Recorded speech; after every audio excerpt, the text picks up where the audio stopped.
سلامونه، شپه په خیر. خپرونه ته راغلاست. د ایران او امریکا او اسرائیلو کشله هغه ستونزه چې کله یې د درېدو، کله د پیلېدو او کله هم د مذاکراتو څخه خبرې کیږي، اما دغه مسئله لا تر اوسه پورې هم ناروښانه برخلیک سره مخامخ ده. په دې مورد باندې بحث کوم. بحث کړه سره قدرمن میلمانه دي د سکایپ لاره سره د سیاسي چارو شنونکی عزیز مارج او سیاسي چارو شنونکی احمد خان اندړ دي را سره. میلمنو مننه چې وخت مو راکړی دی. مارج صاحب، ستاسو په اند د امریکا، اسرائیل او ایران جګړه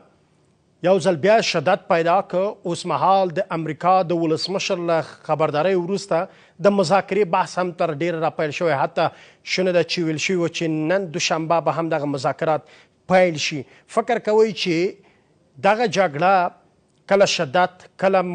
مذاکرات، کله هم د هیوادونو تر ملاتړ، کله هم تر سختو بریدونو او د ژبې تر ګواښونو پورې څه پیغامونه یو بل ته وړاندې کوي؟ مننه جناب بهیر صاحب محترم. لومړی تاسو ته ډېر خوږو مېلمنو ته، اندړ صاحب ته، لیدونکو اورېدونکو ته، تاسو همکارانو ته سلامونه احترامات وړاندې کوم. من که ووایو که ونه وایو چې دا جنګ تر څه وخته دوام کوي، څوک یې ګټي څنګه نه ده، دا برنامه په 1901 کالو کله چې نیکسن راغی دغه GCC او ګلف دا پروګرامونه جوړ کړل، دا سټلمنټ بانک او پترو ډالر او لیټر اف کریډټ. دلته دا تارګیټ و چې ایران باید ضعیف کی، تنګي هرمز دا کنټرول د مطلق دغه انرژي او د خلیج واخلي. همدا وجه و چې ایران د عراق سره په جنګ وکړ. د اختلاف او فلسفه ده مخکې را دې چې چېرته هیواد ضعیفوي په بل هیواد باندې یا کورنۍ جنجال ورته جوړوي. داسې حالات راوي لکه د موږ چې اشرار یو وخت د کورنۍ جګړو کې هر څه لوټ او تباه برباد کړل. همدغسې عراق هم ضعیف که صدام حسین ښه در کني صدام حسین کویت نیولی و بېرته په شکل قوت کې ډېر زیات و، دی ضعیف که ایران ضعیف که ولو ټکولو. بیا یې کراکرا د ده نیابتي جګړې چې کوم قوتونه په خلیج جوړ کړو دا یې ټول تصفیه کړل. حتی روسیانو کې هم زوره نه پاتې، حماس او مثلا حزب الله او دا ټول خلاص شول. سوریه هم همدا رقم په پروګرام کړی چې هلته د ایفا په بندر کې تیل و 450 میلیارده متر مکعب چې پایپلاینونه تیر کړي. باوجود چې زمینه مساعده شوه، روسیې هم ورته ویل ناسنیوان ناسیټو ته مې لار راکړه ته واخله، مارماغه یې دومره ضعیف که حتی جولاني چې په قدرت کېناسته بیا هم بمبارد وکړه، 400 بمونه یې پرې واچوله. دغه چې د زیربنا یا اقتصادي او نظامي ټول هغه له منځه راسي او دا همیشه تړلی. ایران هم دا قصه ده. دلته چا چې معامله کوله هغه ځبندي پاتې دي، که پوزیشکان ده، که رافشي ده، که قالیباف ده، که نور. هغه چې لږ له دې خوا خواته تورپرېښ کوه یا یې مسله نه منله هغه یې داسې مړه کړل، له منځه یې یوړل. هغه یې چې مړه کوی شي باید دا مړه کوی شي. نو څه ډول فکر نه کوئ چې امریکا ټول قوت نه په استفادې باندې پر ایران باندې بریدونه وکړه، اما ایران وتوانید خپله مبارزه جاري وساتي د امریکا پر وړاندې باندې، ځکه امریکا د ټولو ګواښونو خبرې وکړې؟ نه نه نه نه دا چې یو څو ورته خبرې کوي، شرطونه وړاندې کوي، بیا بېرته راځي که شرط ونه منل شي جګړه ګرمېږي، ځکه فشار راوړي، شرط یې ومنه. او بیا دا ده چې امتیاز واخلي میز په سر. دا تکتیکونه دي، جنګ تکتیکونه دي مختلف استفاده. امریکا له خپل قوت استفاده ګټه نه ده پورته کړې. ماریو تاسو ومنئ چې ایران کوي چې ما وګټله، جګړه په د ایران په خاوره ده نه د امریکا. خدای چې ولې دا خلیج دا هیوادونه ولې ته دښمني جوړېږي او د امریکا په ګټه او رانیک سبا یې بیا جوړېږي. مارج صاحب، بیا پوښتنه چې دلته مطرح کیږي ستاسو د تحلیل څخه هغه دا دی چې جګړه پر ایران باندې شوې او امریکا برید کړی. دلته ایران د مبارزې بحث بیا تر ډیره راپورته کیږي، ځکه د جګړې ګټل پر هغه صورت باندې ممکن دي چې ښه مبارزه وشي، ځکه د جګړې یو اصل دا چې ته مبارزه پکې ترسره شي، د مبارزې کې ښه مبارزه بیا د جګړې د ګټلو په معنا باندې ده. فکر نه کوئ ایران همدغه کار وکړ؟ ګورئ ایران په دې پیږي ځکه دا خلک معاملې ته دا اوس یو مثال در کوم، یو لنډ مثال. امریکا اسرائیل ته وویل ته ډزې مه کوه نور، ځکه تا ډزې اسلامي مملکتو ته مشروعیت ورکوي چې په ایران ډز ونه کړي. جنګ یهود د اسلام مطرح کېږي، ته ارام کښېنه چې زه دغه اسلامي هېوادونه په جنګ راښکېل کړم. نو بیا ایران ولې په اسرائیل ډز نه کوي؟ خدا خو قصدي اسرائیل ته وویل زه تیمه که ځکه سعودي ټول ورته ویلې چې وروره زه د یهود نه دفاع وکړم د اسلام په مقابل کې نو دا خو بیا بخښنه د ملت راپورته کېږي دلته اسلامي ملکونه دي اسلامي سازمانونه دي دین د آیین ده نو هغه ته ته دا ځمکه دی ولې داسې نه کوي کویت ولم بحرین ولم بل ولم درست خو بحث دا دی چې د امریکا د خپلو موخو د ترلاسه کولو یا د اسرائیل لپاره د سیمې د پراخېدو په خاطر هر څه چمتو ده بالکل دا لوی پلان ده دا موږ مخکې تشریح کړی و هغه اور سیمې نه چې ابراهیم خلاق ګرځره چې تله دا ټول قطع کش کړی اته موږ سره ستا دا نقشې په اروپا کې توضیح شوي دي د اسرائیل پراخوالی دا ټول دوی وایي اته یو مذهب په نوم د ابراهیمي جوړېږي اته دا نور مذهبونه ادیان هم وایي اسلام هغه ابراهیم خلاق نه دې خوا ته اولاده ده د ابراهیمي جوړېږي په کله دا جنګ ایران او د امریکا تر 2023 دوام کوي که ایران تسلیم هم سي غواړي ضعیف کړي ګورې دا بیا پاله غله وروسته بیا په دنیا کې یوه پیسه ده یو پاسپورت ده خلک بیا خواته ځي او راځي دا نه څه چاته څوک به بنفټ ورکړي دا ورکړي څوک چې چېرته کار کوی دا سیستمونه بیا وروسته دي په اوسني حالت کې تاسو ایران ویلې چې دی دفاع کوي د ده په کوم مطلب ګورې دا یوه خبره خلاصۍ وکړم دا روسیه او چین ولې ایران سره ډېره زیاته مرسته نه کوي بیرته د روسیې او د چین بحث ته راګرځم ځکه دلته د ایران سره د سیمه ایزو پروژو بحث هم ته ډېره مطرح ده چې چین او روسیه ډېر په هغې کې مسایلو کې دخیل دي ځکه امریکا سره د رقابت په میز باندې ناست دي لنډه د ما اخلم بیرته راګرځم مارج صاحب دلته د سیمه ایزو قدرتونو مسئله هم په دغه جګړه کې یو هغه خبرو څخه ده چې ورباندې تم کېدل پکار دي فکر کوئ چې د روسیې او همدارنګه د چین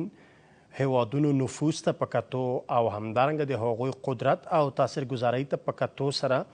د امریکا او ایران ترمنځ مذاکرات به دا ځل یو څه لږ غښتلي واوسي ځکه قطر کې ترسره کېدل د دغه مذاکراتو هغه څه دي چې ډیری ورباندې بحث او خبرې اترې کېږي ستاسو په اند آیا ممکن ده چې د دغه هیوادونو ترمنځ خبرې اترې هغه ډول واوسي چې باید په جدي ډول تعقیب شي ګوره بهیر صاحب محترم څنګه چې اندر صاحب هم فرمایله جنګ په دنیا کې جنګ انرژۍ ده جنګ د ګټې ده هر هیواد نن سبا خپلې ګټې سنجوي ګټو ته ګوري مخکې له دې چې په ایران باندې حمله پیل کړي الاسکا کې پوتین سره وکتل دوی خپل شرایط یو بل ته وړاندې کړل خپلې سرې کرښې وروښودلې هر څه معلوم کړل څو موده مخکې میاشت مخکې ټرمپ راغی چین ته حضوري هلته وکتل بیرته پوتین ورغی ورسره وکتل دوی معاملې سره د تایوان او د اوکراین او د ایران په سر باندې روانې دي مذاکره اصلا هغه مذاکره خبرې هغه د پردې شاته دي په دې باندې ایران پیږي وخت ما عرض کاوه چې ایران پیږي هدف څه شی ده که دا جګړه وګټي څنګه یې ګټی سي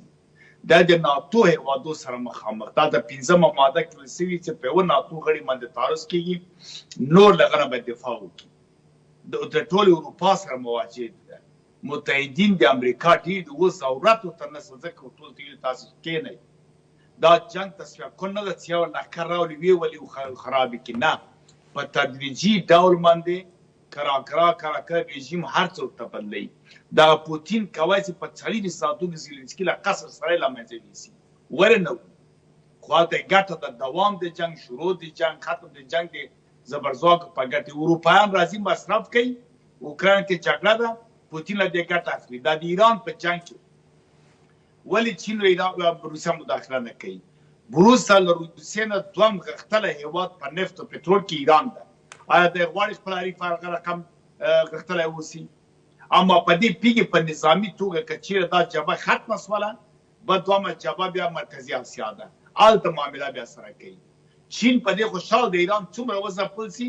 ځکه بیا ځي تریلیون ډالره پورې هلته سرمایه‌ګذاري کوي او ځان رسوي هر څوک خپل اوس مثلا سخلین 1 سخلین 2 نورمال تیل ځي د روسیې جنوبي او شرقي اسیا ته ناسین 1 ناسین 2 تیل چې څومره قیمته کېږي ده په ګټه ده وخته پوښتنه د امریکا اوس د امریکا ولس په دې پیږي چې دولت کې ته ګټه ده له ځوانتیا او مثلا تکساس فکر کوئ اوس بیړۍ روانې دي درست مارج صاحب آیا په امریکا کې هم مخالفتونه د دغه جګړې لپاره آیا جدي نه دي؟ نه هغوی په دې پیږي هغه هوښیار خلک دي چې زموږ دولت څه معامله کوي ګټه رسوي موږ ته ما ویل چې همدا اوس خو دلته بیا دلته د امریکا ولسمشر د هغې د کابینې ارشد غړي کانګرس ته راتلل رسنیو په مخ کې تر پوښتنو لاندې د نیول د چارواکو هلته اعتراضونه، هلته د ډونالډ ټرمپ پر ضد شعار، هلته د کابینې پر ضد شعار، هلته د تیلو د بیې د لوړېدو په تړاو شعارونه، هلته خبرې اترې، نړیوالې رسنۍ پرې بحث کول. فکر نه کوئ چې دا د یو معما وي؟ آیا دا یو حقیقت نه دی؟ نه دا سیاستونه دي که چیرې ملت ونه غواړي، مثلا عمومي منیجمنټ اداره د امریکا ونه غواړي دلته د پردې شا چې هغه ډلې کورنۍ چې برومودا مثلث کې ناستې دي هغوی ونه غواړي د ټرمپ پلار څه نشي کولی. دا ټول داسې پروګرام د ولسمشر معمولا په امریکا کې هغه اجرایي خپل څانګې مخې ته بیایي په شخص باندې اړه لري چې څنګه مدیریت کوي، ښه په توګه ورو که په سرعت. اما نور پروګرامونه جوړ شوي معمولا 10-15 کاله 50 کاله مخکې دغه پروګرامونه دوی پلي کوي، ورو ورو همداسې روان دي. د اسرائیل پراخول، کنټرول د اسرائیل ته ورکول، مذهب یو جوړول، ایران کې مثلا کردان ته حکومت جوړول، بلوچانو ته جدا جوړول، همدغسې نور تغییرات راوستل جغرافیایي په سیمو د جوړې کې. دا د دوی برنامې دي، یو په یو روان دي، پلي کوي یې. دې کې روسیه، چین، زبرځواک هېوادونه ټول شریک دي، ټولې ګټې سره لري. په عمومیاتو کې څوک یو بل ته څه نه وایي. همدغه سوریه کې 14 هېوادونه اتل بمبار یې کوو، په هوا کې یو بل ټکر نه کوو. ولې نه کوو؟ خو دوی ګټې بیا شریک خپل حق غواړي. همدغه اوس وخت عرض وسه چې تنګي هرمز دی ایران ده، ذلیت د ایران د صحیح ده چې په یوم کال کې دا عمومي بینالمللي اوبه اعلان شوې، ځکه امتیاز یې ورکړ په دغه خپله په ګروس ډومسټک پروډکټ کې، مثلا د جي ډي پي چې ورته وایي، دغه ناخالص تولید چې ده د هېواد معیار کې چې هغه 15% دفاعي سیسټم اخلي. دغه اوس چې چین ته په WTO کې یعنې ورلډ ټریډ ارګنایزیشن د نړیوال تجارتي سازمان کې اجازه ورکړې، تاسو دا PID وګورئ، دا ګاډي دا چې په اروپا کې $2 1.5 لک خیلی فروش لري، نوروې کې همدا رقم. دې ته چا اجازه ورکړه؟ دا ټول امتیاز دی او بل نه اخلي. امتیازات په دنیا په کچه باندې. دغه جګړه کې امریکا امتیاز له چا اخلي؟ آیا د چین او هغه څخه امتیاز اخلي، له روسیې څخه؟ آیا له اسرائیل امتیاز اخلي؟ آیا له سعودي عربستان او یا له عربي نړۍ څخه امتیاز اخلي؟ ګوره دا خپله چې راځي دلته ما وخت عرض وکړه تنګي هرمز ملکیت د ایران ده، نو امریکا ولې اوس د نیم مالک په صفت باندې معاملې کوي؟ بیا ایران ته ګوره دا هم سرناسته معامله ورسره کوي چې ولاو داسې محاصره خلاصه کړه، دا نه ورته وایي ستا خو دماغ ده. وخت موږ عرض وکړه خپله امتیاز یې دا ده چې دغه سیمه والي کنټرول کړي، دا خپله امتیاز دی. د سوال جواب دا ده. ما راځو دې ته چې دا خپله ایران ما وویل چې دلته جنګ په ایران کې دا ساده خبر نه ده. یو داسې په سیمه کې کېږي د یو هېواد په جوړه کې امنیت د سوال لاندې راولي. کله چې امنیت د سوال راوسته، سرمایه تښتي، پانګوال تښتي، کادرونه تښتي، ډیپلوماتان له غجې وځي، اقتصادي سیستم، کارخانه، صنعت، تولید خرابېږي، سیاسي نظام د تعدیل سوال لاندې راځي. دا په ټوله کې دا ساده خبره $1 د چین سره قراردادیان د امنیتي او سیفټي لپاره ووتل،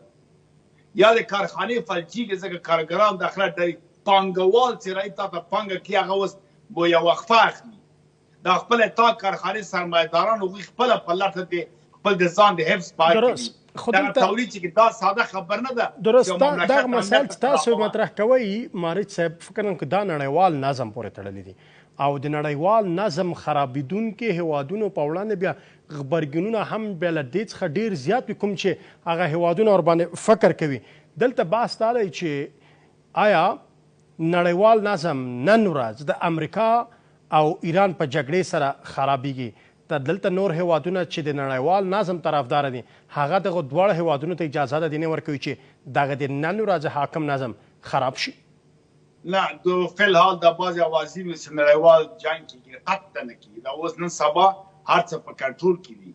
پخواني ټکنالوژي پخواني حالت نه ده. هر څوک پرې خپلې معلومې کوي تر کوم حده پورې څه کوم، څومره تلفات باید ورکړم، څومره باید وخت ضایع کړم، څومره مصارف باید ورته ورکړم. دا واضح دي. دا راوړو دې ته چې نړۍ کې خلک ولې غږ نه پورته کوي.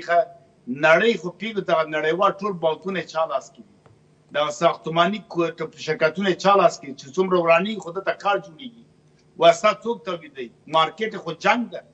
باید وي که دا کار یا مثلا په جونه وراني قرضه څوک ورکوي بانک ورکوي بانکونه چا لاس کې دي بیمه د چا لاس کې ده دغه اوس ګورې ساده خبره ده اندر سب سویډن کې زه په لندن کې یم د اروپا په حساب دی تیل قیمت وسول چا غږ وکړه چې ولې 8 میلیارده نفوذ دنیا یو ورځ نه وای څه ولې یو جی ټانکه ته بیا مغه تیل اچي بس الګ دی انجلې کار دي ځوانان دي زاړه دي یو پښتنه کې تیل واچي بیا دغه هو د پرایس هاي بدغور وای خلاص نور غږ نه کوي نه خپل دولت ته وای خو دوی په یو حساب پیږي چې دوی وږي کېږي نه دغه حالت مسؤل تاسو څوک ګڼئ چې نړیوال نظم ګډوډ دی ولس د هیوادونو 8 میلیارد تاسو ویل چې په دغه خاوره باندې ژوند کوي په دغه خاوره کې 8 میلیارد انسانانو ته ځواب ویونکی د هغوی په وړاندې مسؤل د دغه وضعیت څوک دی آیا امریکا دی که نه دی ما نه امریکا او شرکت لکه چین و نور دا ته نور خلک پراته هلته باس جدا باس ته پرومودا کې دغه فریمیسر د اولس کې جوړېدل دغه نایټ ټمپل دا مسایل ټول په دې باندې خبر دي چې څوک دا کار کوي ما درته ووایه عرض وکړه چې په اروپا او د جوی اروپا تاسو امریکا مسؤل د دغه وضعیت نه ګڼئ ښایي څوک د دغه وضعیت مسؤل ګڼئ مارج صاحب دا یو څه کورنۍ د صفا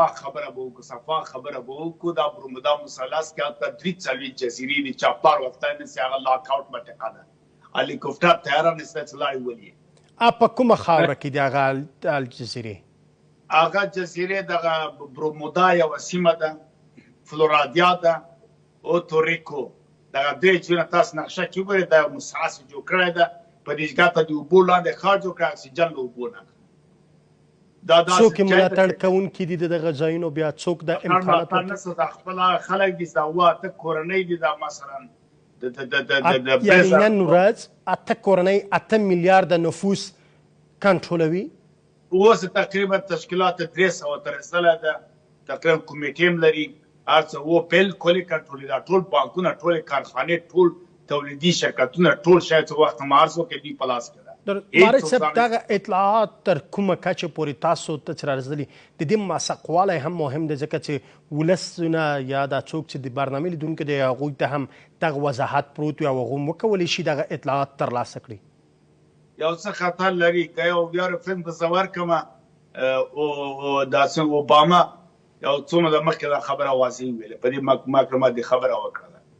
هغه ته د خلک مراجعه وکړي یو مسله زیاتره په دې کې څو غږیږي نه خو د اوله سوله کې د فري میزر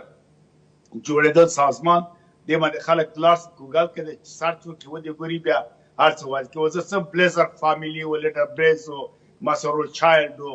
راکفیلر و دا و تشریح کوه موږ هم خطر جوړېږي ما تاسو ویل چې څوک ورځي د سیمې ته هلیکوپټر د کار طیاره د کار شی له منځه ځي کور دی ودا ساده خبرې نه دي موږ هم کوو خماسات یا ریفرنس همدغه ده چې تاسو خپله ورته وایم خلاص فري میزر یا ایلیمینیټ تاسو وګورئ یا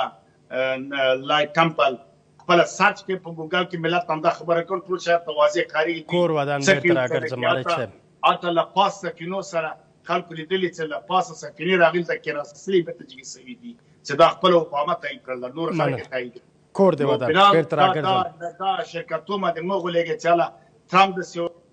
داسې کړی و هغه داسې وکړله ما وخت عرض وکړه چې دنیا ټوله سرمایه وه څه د سرمایهدار لاس کې ده 8 میلیارده باندې سبا دوی وایي چې 4.5 میلیارده کورې د ځمکې دپاره کفایت کوي نفوس زیاته کله کورونا راوړي کله بل راوړي کله بل کله جنګونه دي ول دې ټکول دي نفوس هم دوی کم ځکه محیط زیست خرابېږي مننه مارج صاحب بېرته راګرځم داسې لنډه دمه اخلم تخنیکي همکاران تر اشاره کوي چې د وقفې وخت رارسېدلی لنډه دمه مارج صاحب ستاسو په اند دا ځل مذاکرات پیلېدل د پاکستان کې د ترسره شویو مذاکرات څخه نوښت ولري او یو څه د قدرت لرونکي سره پیل شي تر څو پورې دا خبرې یو ښې پایله ته سره ورسیږي دا جالي دي صاحب دا همدې لپاره پاکستان کې اوس ولې با اعتباره قوي مملکت نه کوي نور مملکتو دا رقم لوبو ته او دا جالي مذاکرو ته اجازه نه ورکوله په پاکستان امر وکړه چې هلکه ته دا تیار شه دا کار وکړه که څه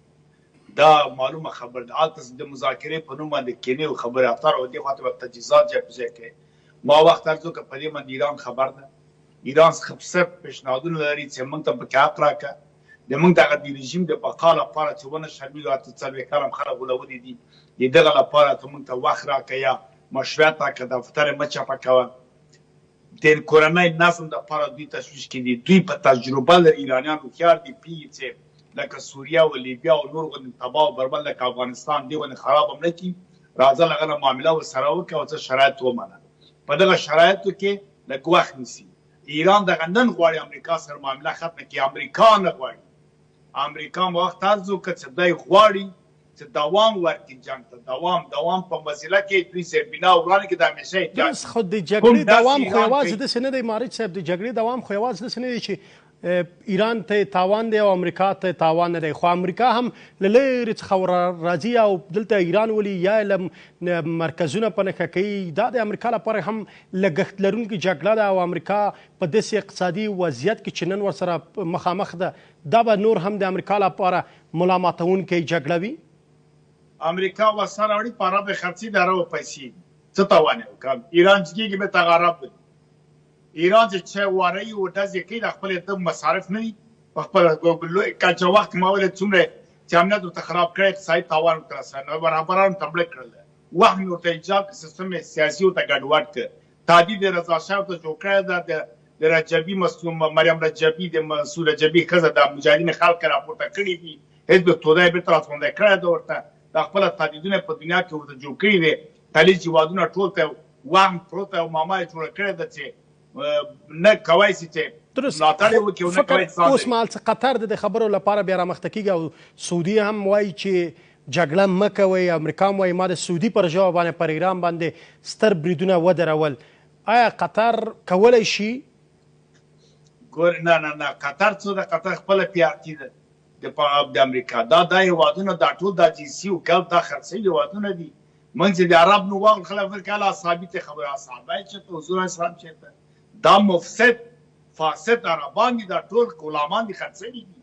یمه ټول دنیا پیدا 50 کال چې موږ تباہ هم د عرب پیسې وي همدغه ایران چې موږ تباہ برباد کړلو په بل وخت اندر سویل په جنگ خوشاله ګم موږ نو خوشاله ما په دغه ایران څومره ورې خوشاله کله به افغانان راغل کله به فرنګونه خراب راغل کله به په سارو می خلاوره کله به مذاکرات چې نن شپه پیل کیږي درست مارج صاحب دغه مذاکرات چې نن شپه پیل شي د پاکستان له مذاکراتو سره به فرق په څه کې تاسو ووینئ دومره به چې دا خو مشروعیت لږ ورکوي ځکه بیا قطر یو ځای ده چې یو پیارتي د امریکا ده چې هلته بیا اکثره مذاکرات کامیاب شوي دي یا مسوي شوي ګوره دغه دا ځان ته مشروعیت ورکوي د ملل متحد چا جوړ کړی مخکې جامع ملت چا جوړ کړی څه کار یې کړی هغه د استخباراتو ده په دنیا کې کورو ته چیزي او یو 2 کیلو لوبیا ورکوي لستونه فورمې ورته راویستلي چې څو نفره په کور کې څو ښځې دي او څو ماشومان دي او نفقه دا ټول د دنیا ریپورټونه اخلي یو پولیو چکې په ټوله باندې بایومیټریک کوي ولې بیا نو کینې همدغو خلکو د همدغو د اعمالو ته زبرځواک هېوادو جوړ کړی ده او بودیجه ورکوي دوی اعمال ته مشروعیت ورکوي والله قطعنامه شماره دومره داسې شوه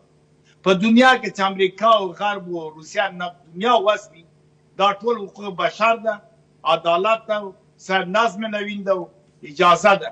مارکبل یو لږ زره څو ټیله کې بیا سه حقوق بشر د کول ده بیا داسې سوله دې باندې په دې لوب ټول بګوس اخري خبره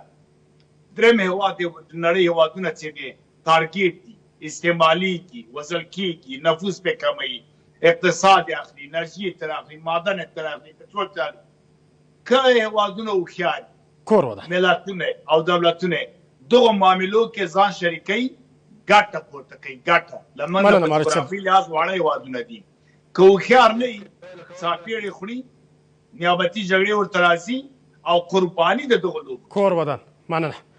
قدرمنو مېلمنو زموږ خپرونه هم په همدې ځای سره پای ته ورسېده له تاسو قدرمنو لیدونکو چې د دې خپرونې لیدونکو یې هم مننه کوم تر بیا ښه وخت